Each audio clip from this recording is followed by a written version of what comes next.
Adam has always wanted to work on important and difficult challenges. When he was younger, he thought of these challenges as problems that could be solved by experts, and he wanted to be one.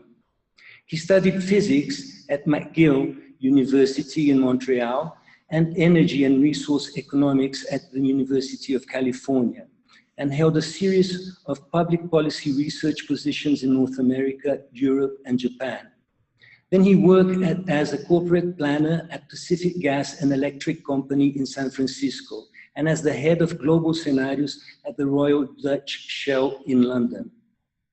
Adam's thinking about how to approach difficult challenges changed dramatically in 1991 when he helped a team of South African leaders think through how to effect the transition from apartheid to democracy. He learned that such complex matters are not simply problems to be solved by experts, but problematic situations to be worked through by the stakeholders. He also learned that diverse teams made up not just of colleagues and friends, but also of opponents and enemies, can do this work collaboratively.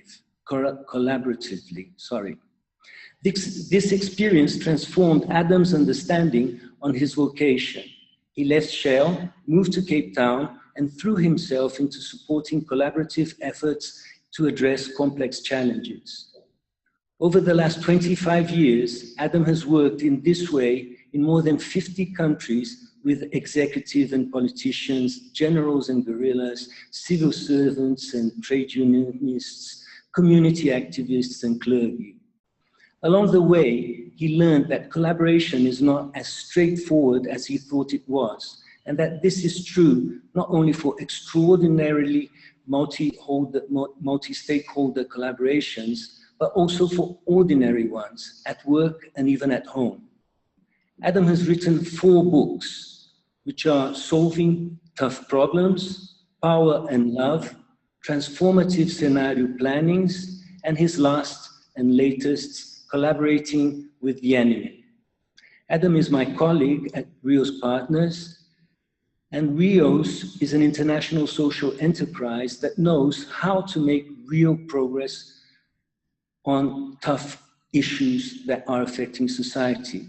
We've been designing and facilitating systemic change projects for 20 years and have built up a rigorous and transformative set of methods for addressing complex and stuck challenges. Using a pragmatic and creative approach, we partner with governments, corporations, and civil society organizations on humanity's most crucial issues like education, health, food, energy, the environment, development, justice, security, and peace. Again and again, we enable people mired in complexity, confusion, and conflict to work together to construct new realities and a better future.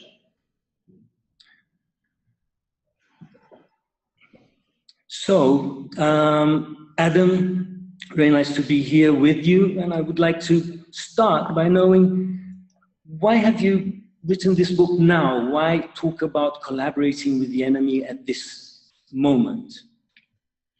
Well, thanks, Fernando, and thanks to all of you who have joined, including lots of friends. I'm very happy to be doing this. The motivation for writing the book is that I noticed this tension in the work I was doing that really nagged at me. That lots of people were talking about collaboration as necessary for the challenges that we're facing in the world and promoting it almost as a panacea.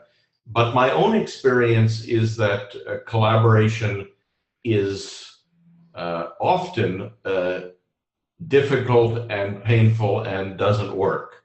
So I was really struck by this recurring tension between this sense that we need to collaborate and this sense that we can't or that we don't want to. So this is the tension that I wanted to explore in the book, and the tension is summarized in these two two uses of the word collaborating. On the one hand, the word just means to work together with others. It's as simple as that. But it has this other connotation, really very strong, particularly in Europe and elsewhere as well, that collaborating means, to be a collaborator means to betray. And I came to think that these two senses of the word was not incidental, but is actually the core of the issue. So that's what the book is about. This, on the one hand, this sense that collaborating is increasingly necessary in the complex world we live in, where our capacity to just act unilaterally is diminished, and at the same time that collaborating is increasingly difficult as more people have power and voice. And so the book is really an exploration of that tension, that it seems on the one hand that collaboration is increasingly imperative and at the same time increasingly impossible. So I wrote the book to explore, or to try to see, how do you work with something that seems both imperative and impossible. And this issue about collaborating, when do you collaborate? Like, should you always collaborate in any issue? When do you choose collaborating? How do you go about that? In what issues do you collaborate with your enemy?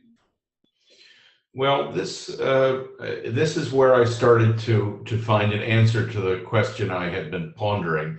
And I think the simplest way to say it is that the feeling that collaboration is both imperative and impossible, neither of these statements are true. So in a way, this irresolvable issue is not a real issue. Collaboration isn't imperative.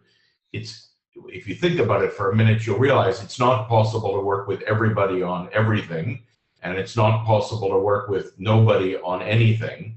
So the question you ask, when do I need to collaborate and with whom, is the first question. And what I came to think was crucial is to understand that collaboration is only one option among four. And we always have to choose between some subset of these four options. The first option is what I call forcing, to try to make things the way we want them to be. There's an idea about how things ought to be, and I'm going to use my charisma or my authority or my votes or money or weapons, whatever, to make it the way I want it to be, regardless of what other people want. So that's the first option. The second option is adapting. I can't make it the way I want it to be, so I'm going to have to try to find, how do I get along? How do I get where I'm trying to go in a situation that's not the way I want it to be and that I can't change? And often this takes real intelligence and courage and creativity. The third option is, it's not the way I want it to be. I can't make it the way I want it to be. I can't stand it the way it is. So now my option is to exit, which means to quit my job or to emigrate or to get a divorce. These are all versions of exiting. And I think the clearest way to understand collaboration is it's a fourth option.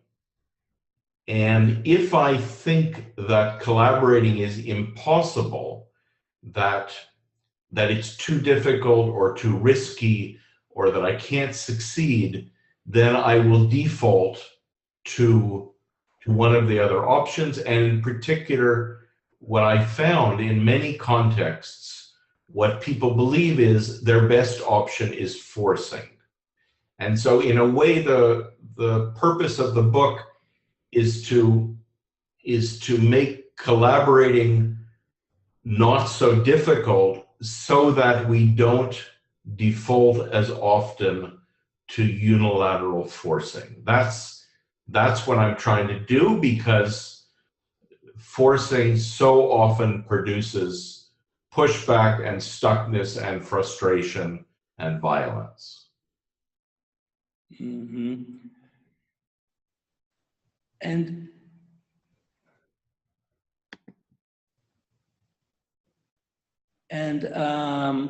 you use, for this issue about collaborating with the enemy, you use the term stretch collaboration. What exactly do you mean by stretch collaboration?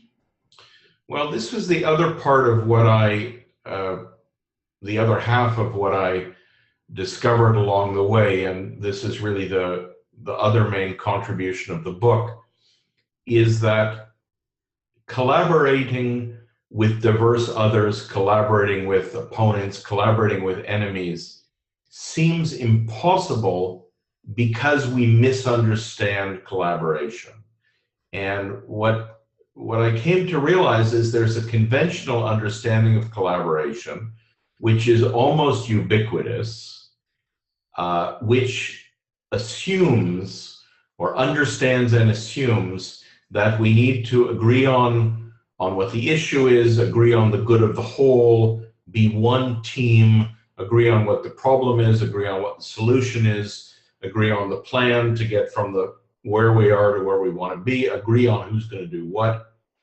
And that model, this planning model, this unitary model, usually doesn't work even in ordinary contexts, and never works in situations with diverse actors. That the conventional model of collaboration implicitly assumes control.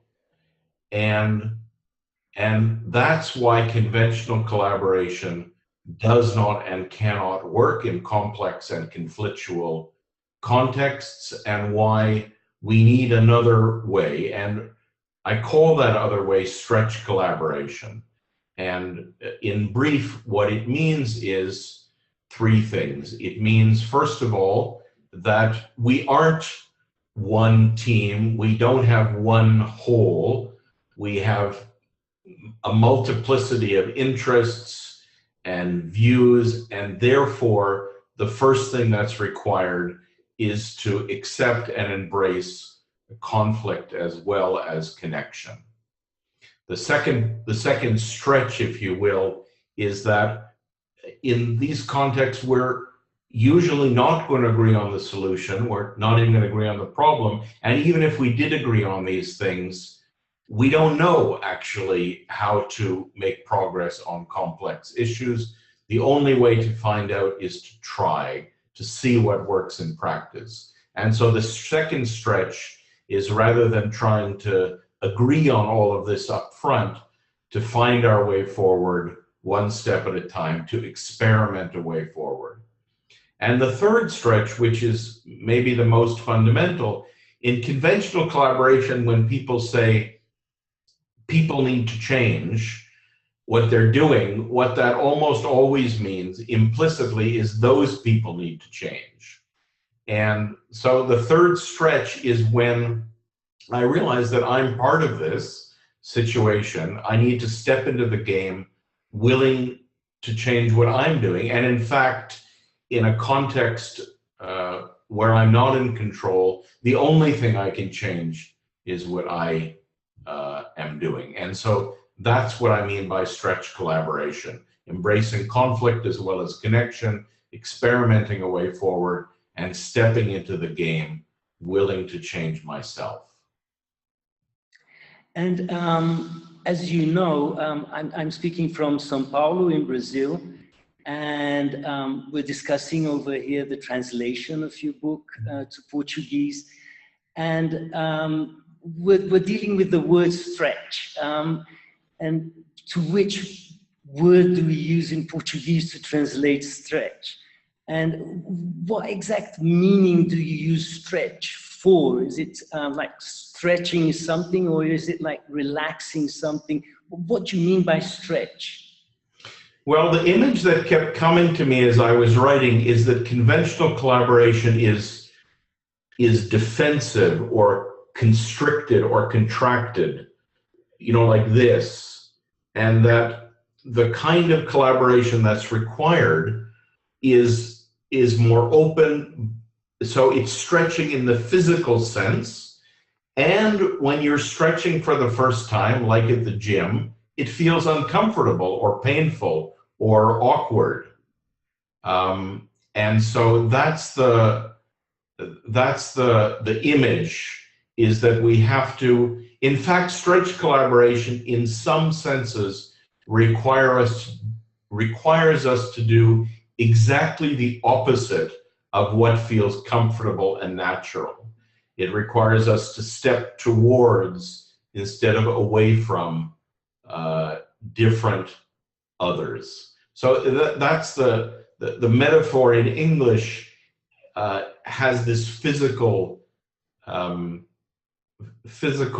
meaning. Now, it's interesting, to what extent is that relaxing and to what extent is it exerting? I guess you could say it's relaxing into difference, but it doesn't feel relaxing. It feels frightening and a little painful and dangerous. So it has that, that's the image in my mind. We're already receiving some questions. I would really, it's nice receiving your questions, and I will introduce one first question from David Benabib. He has asked, how can two of them wants to change the situation and needs the other, while the other party doesn't want to change the situation or wants to force the situation? Yeah. One wants to change and the other one doesn't.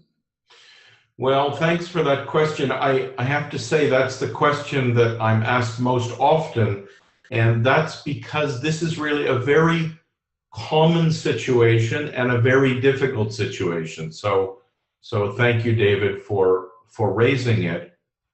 I guess just to back up one step, there's two common starting points. One is I don't want to work with those people, so I'm the one who doesn't want to work with them.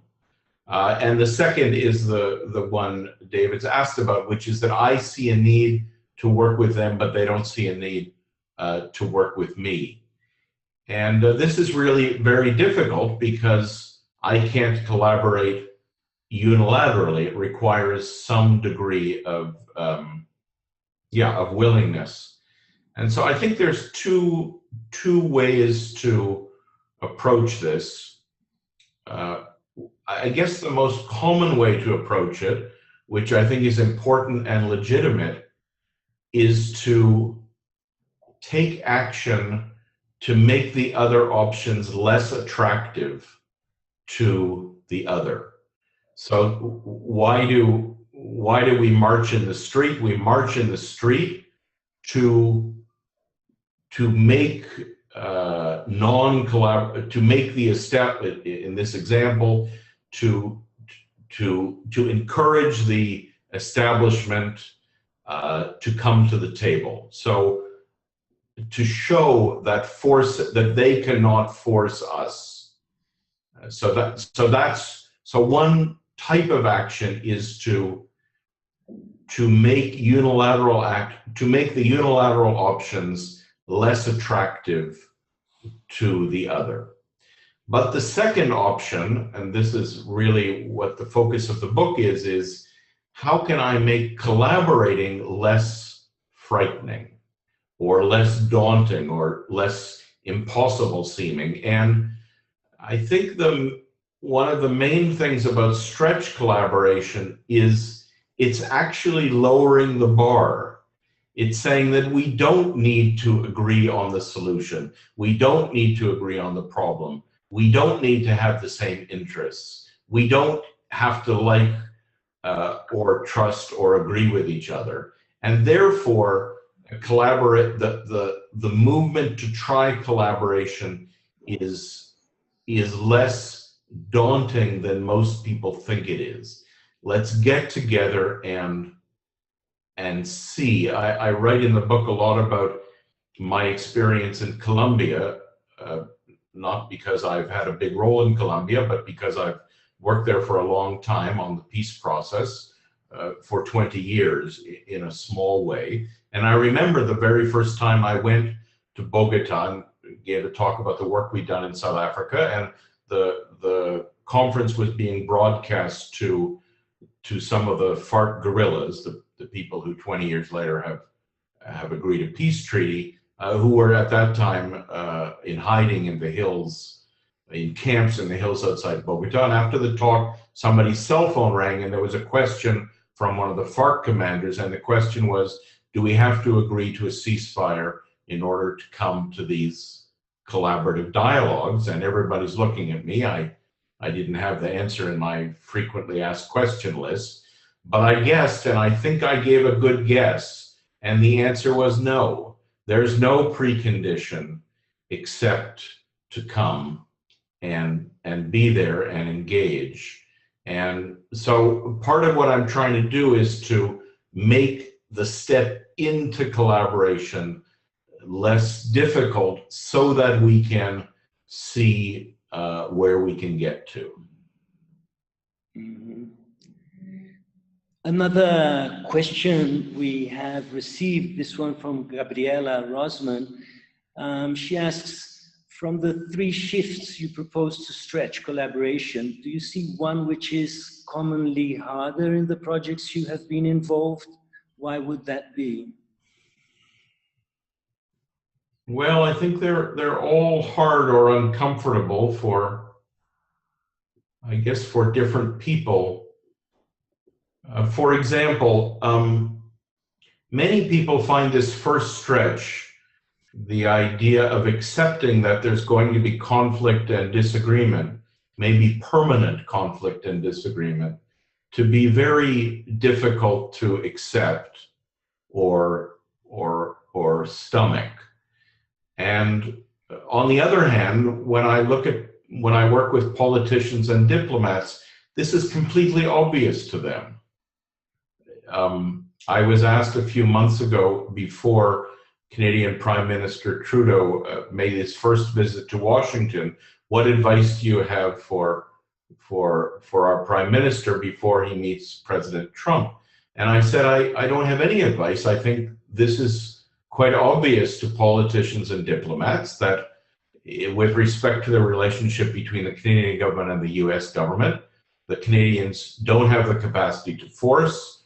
They can't simply adapt. They can't exit from North America.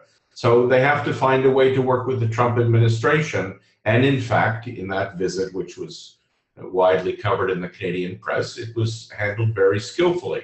So this first stretch, that embracing conflict as well as connection, accepting difference and disagreement, I think to some people seems unbelievable, but to other people seems obvious. Similarly, the second stretch of experimenting a way forward really goes against the grain for most planning-oriented organizations. But for example, in design work or in Silicon Valley, this idea that the only way to find out what works is to try is very well known. It goes under the heading of rapid cycle prototyping.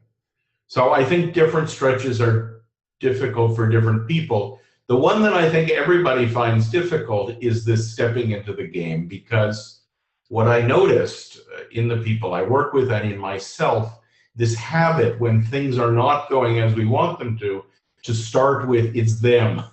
You know, those are the people are the problem.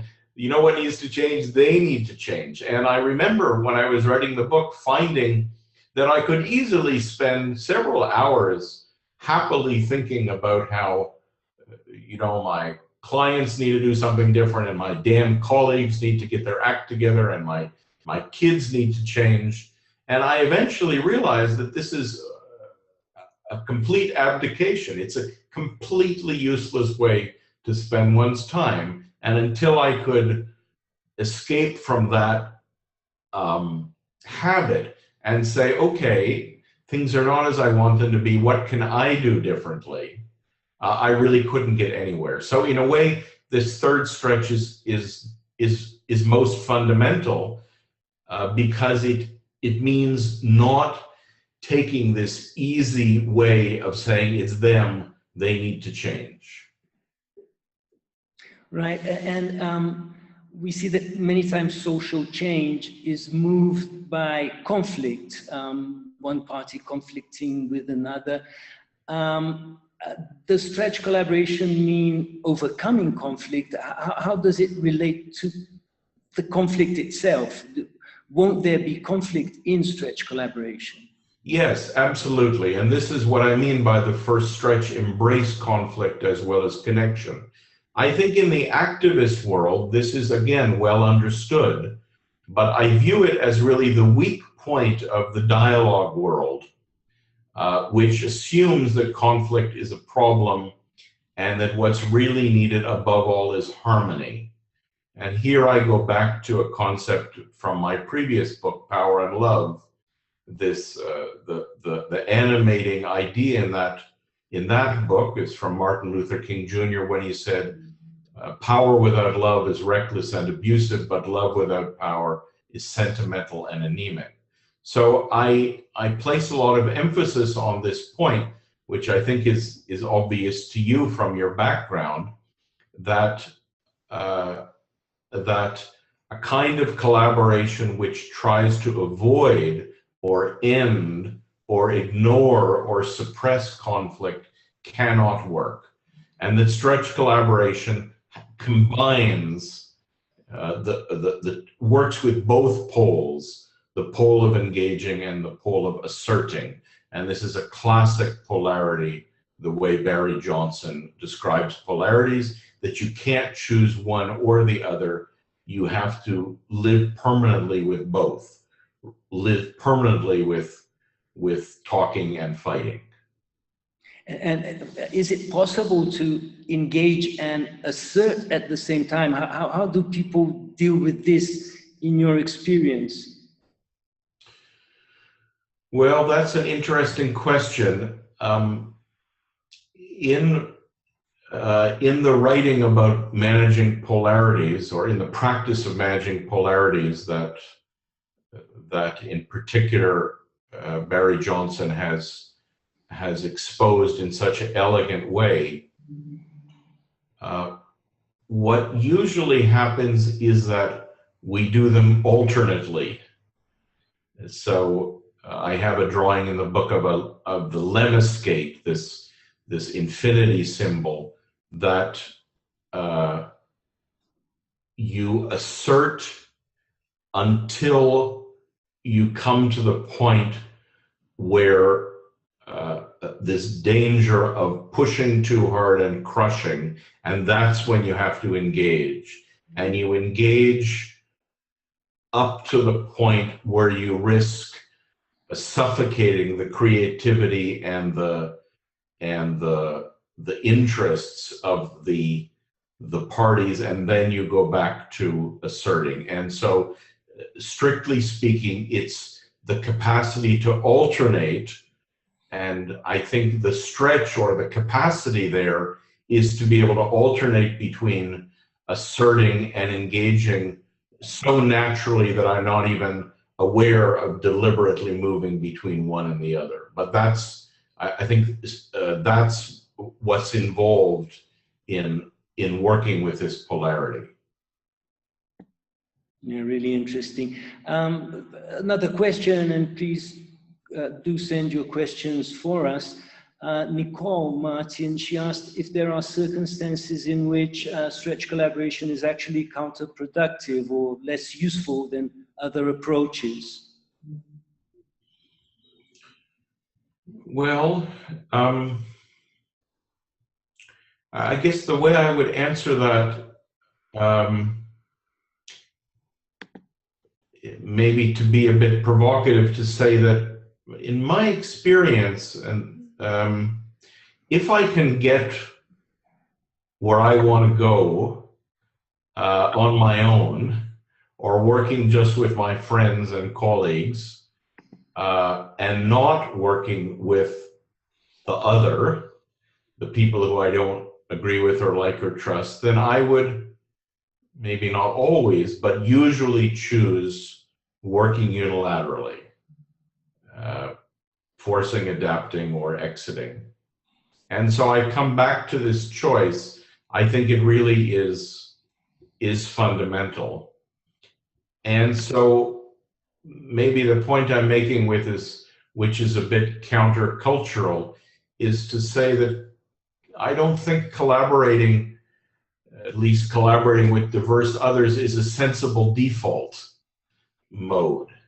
However, there are many circumstances, maybe, and I would argue an increasing number of circumstances, where forcing, adapting, and exiting don't work.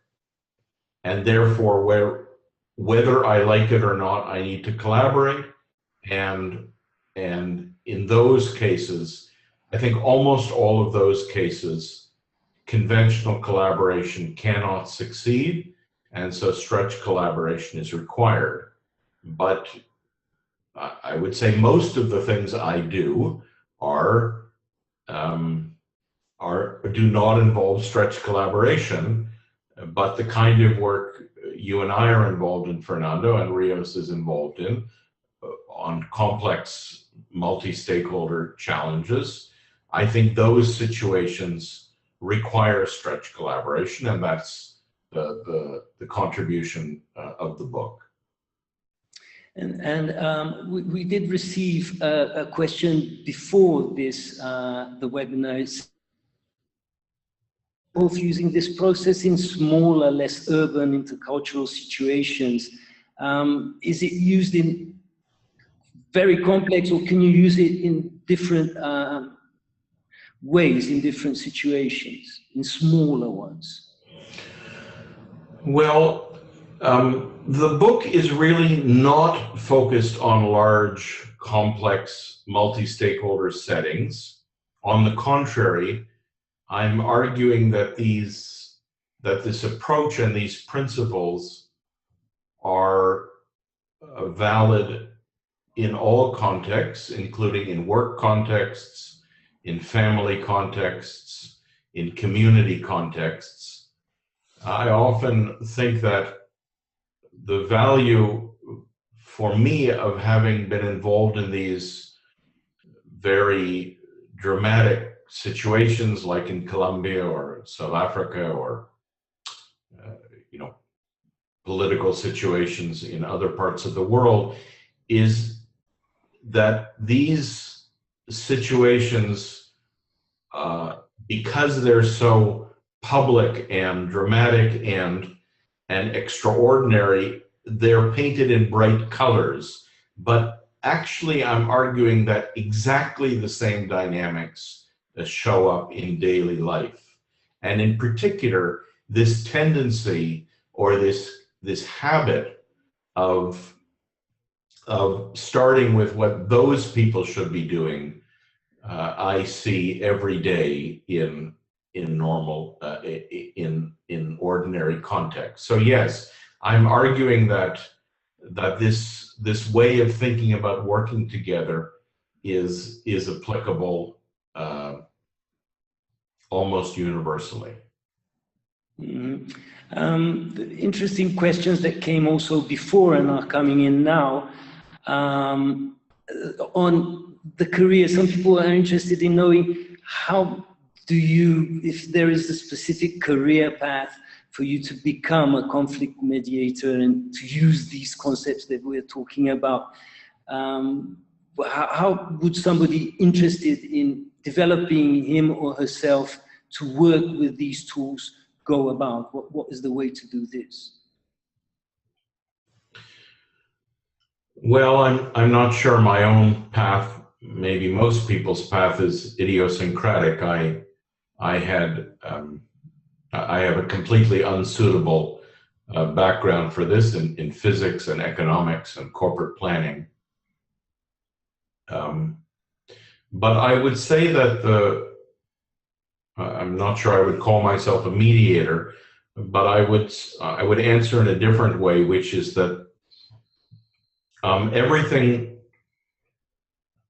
I've learned, or almost everything I've learned, and certainly all the major points in this book, I've learned from a disciplined process of paying attention to my experience.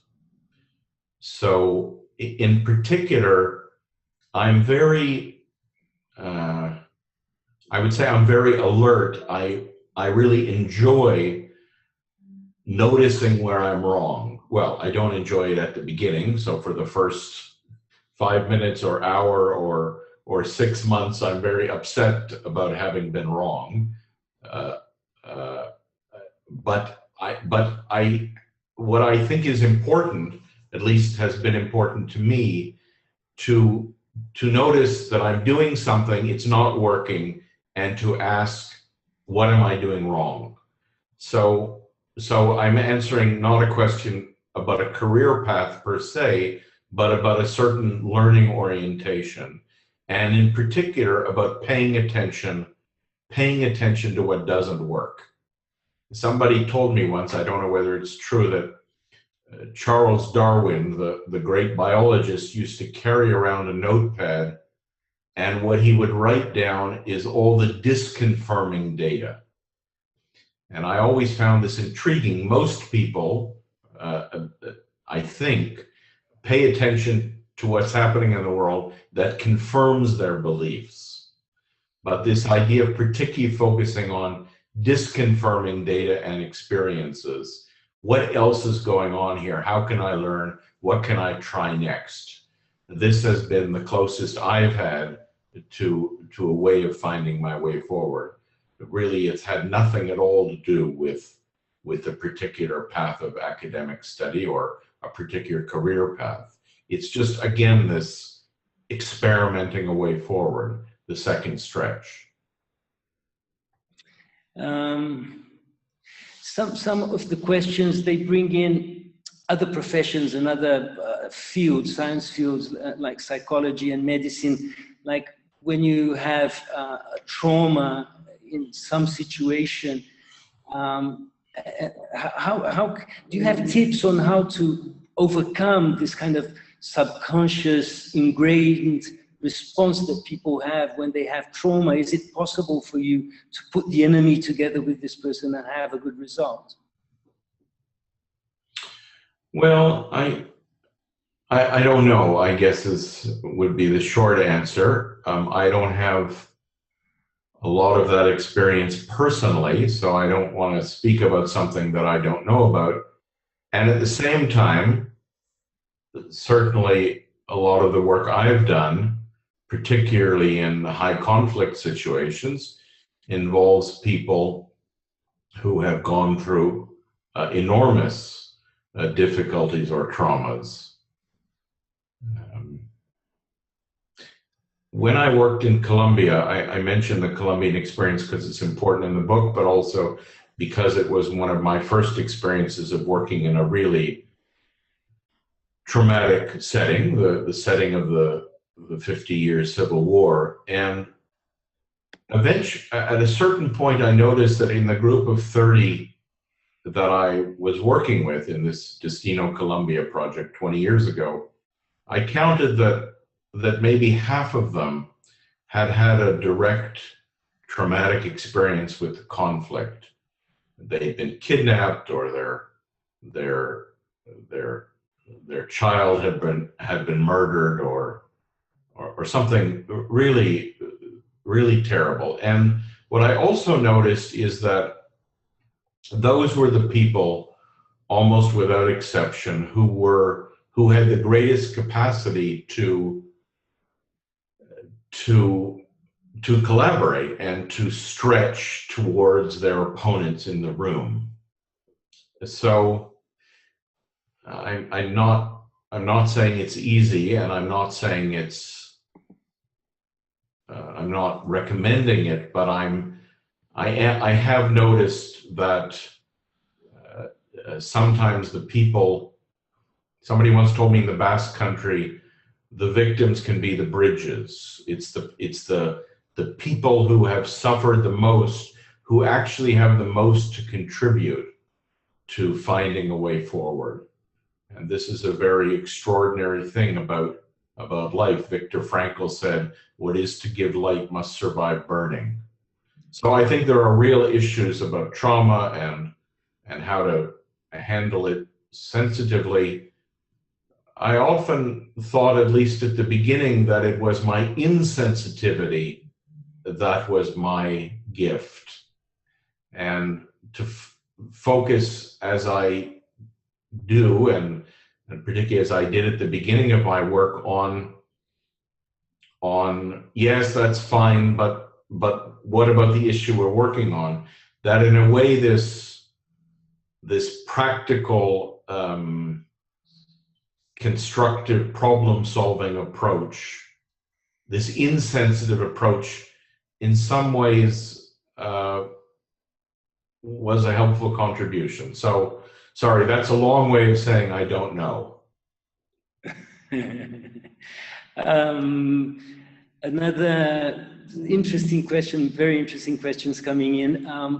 Liam asks, I see that your bio includes that you have experience working with artists. How can the arts contribute to collaborating with the enemy?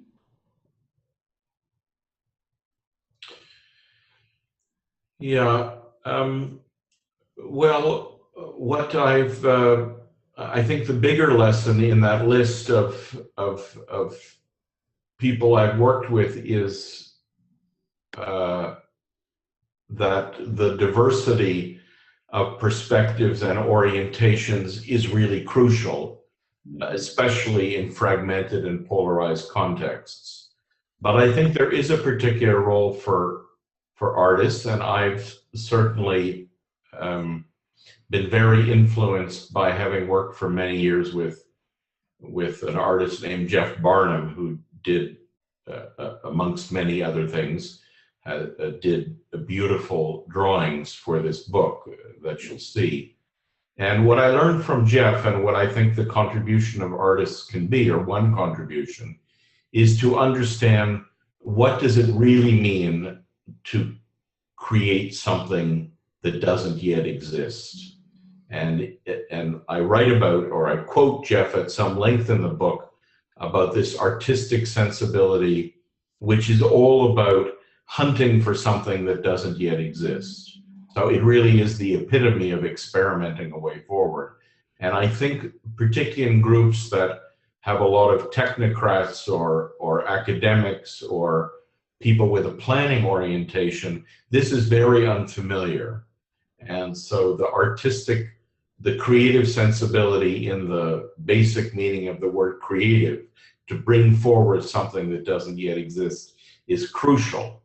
And this is something that artists can teach other stakeholders.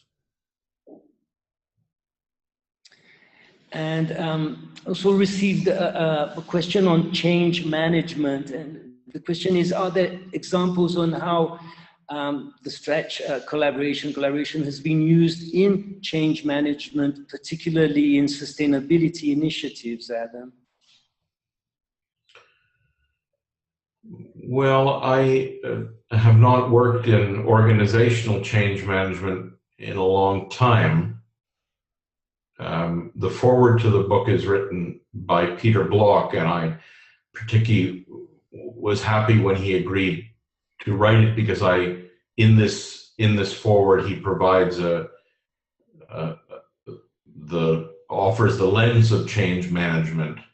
And I was interested and surprised that in his foreword he suggests that Stretch collaboration really requires unlearning many of the conventional principles of change management, including, of course, this basic principle that I can manage other people's change. That, in a way, is the fundamental assumption which Stretch collaboration turns on its head.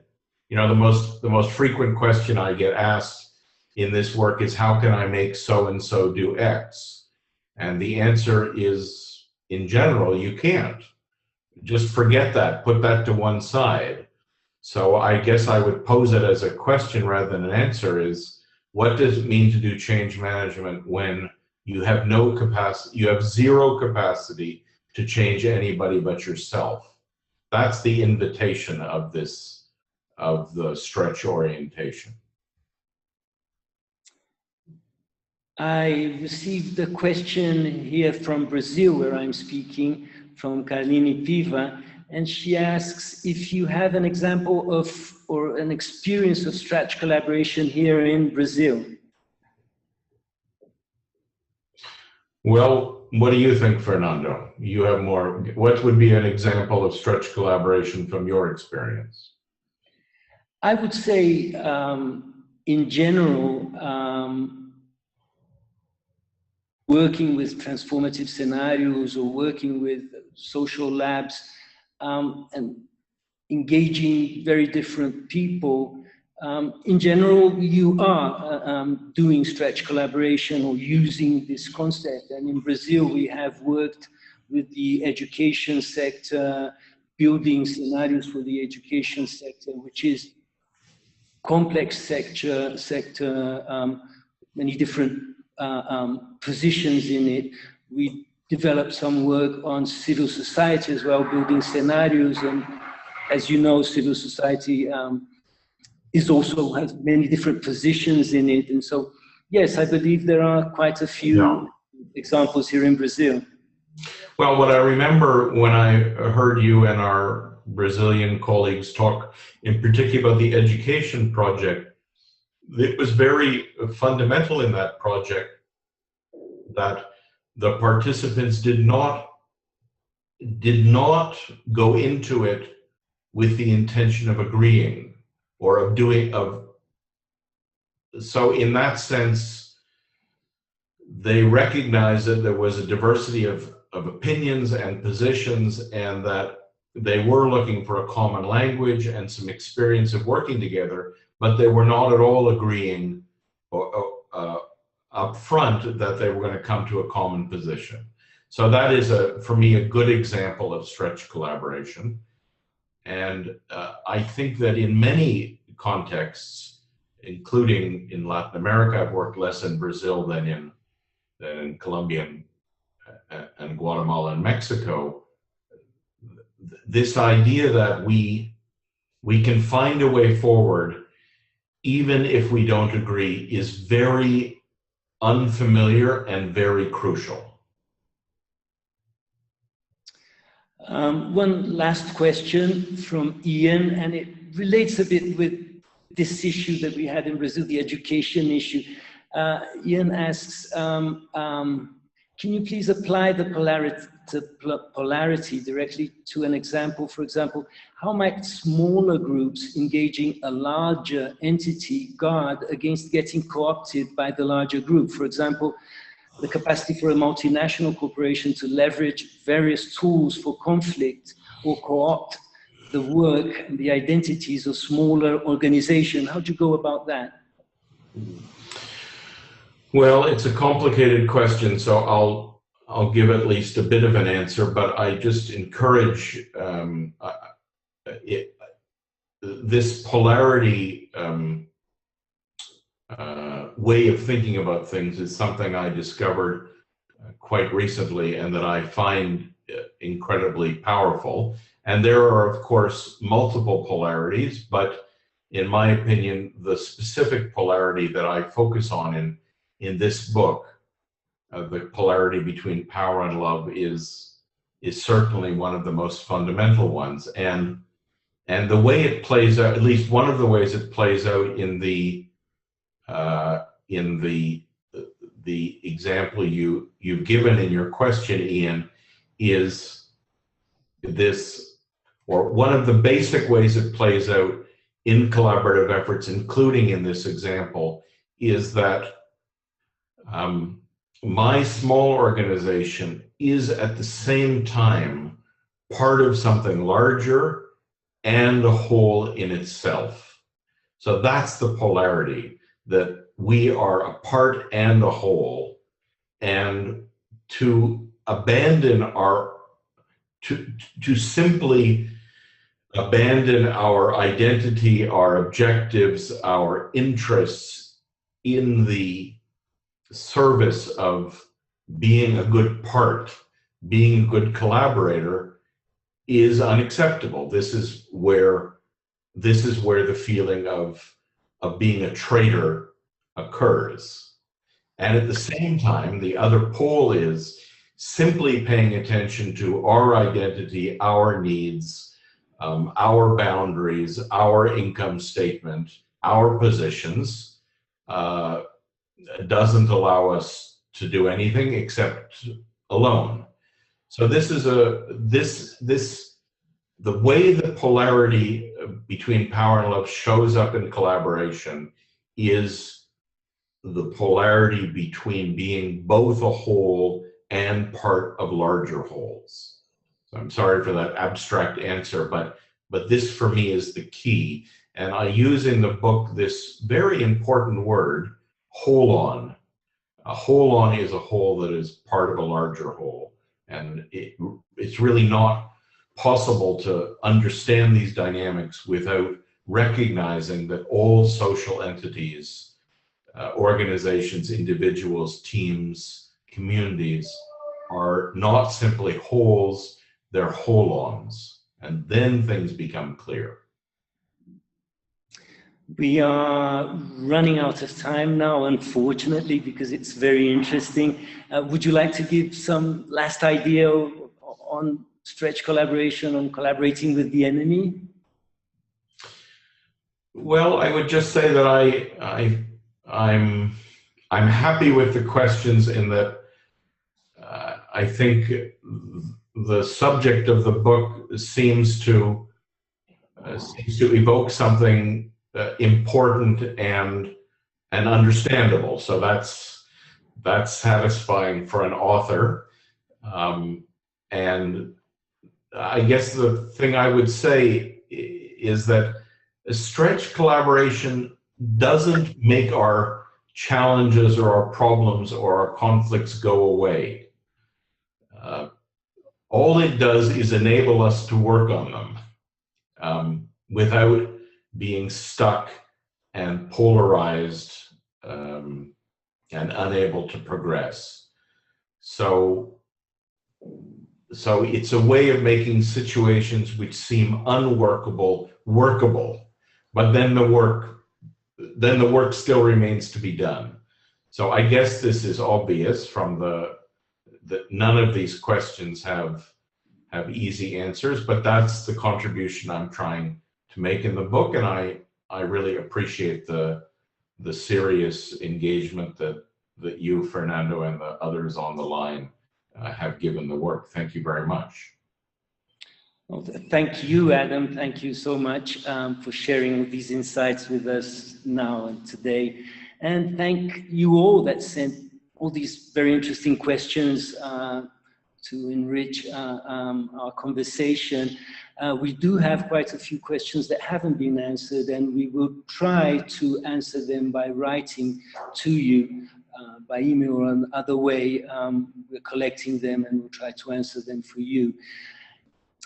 To learn more about the work from Rios Partner, please visit our website, riospartners.com, and sign up for our quarterly newsletter to receive the latest news from us. Also visit adamkahane.com to find free downloads, ordering information for collaborating with the enemy, and Adam's previous books, as well as other resources. I'll send out both these links in our post-webinar email coming to you in the next few days. Thanks again very much to everybody. Have a great day.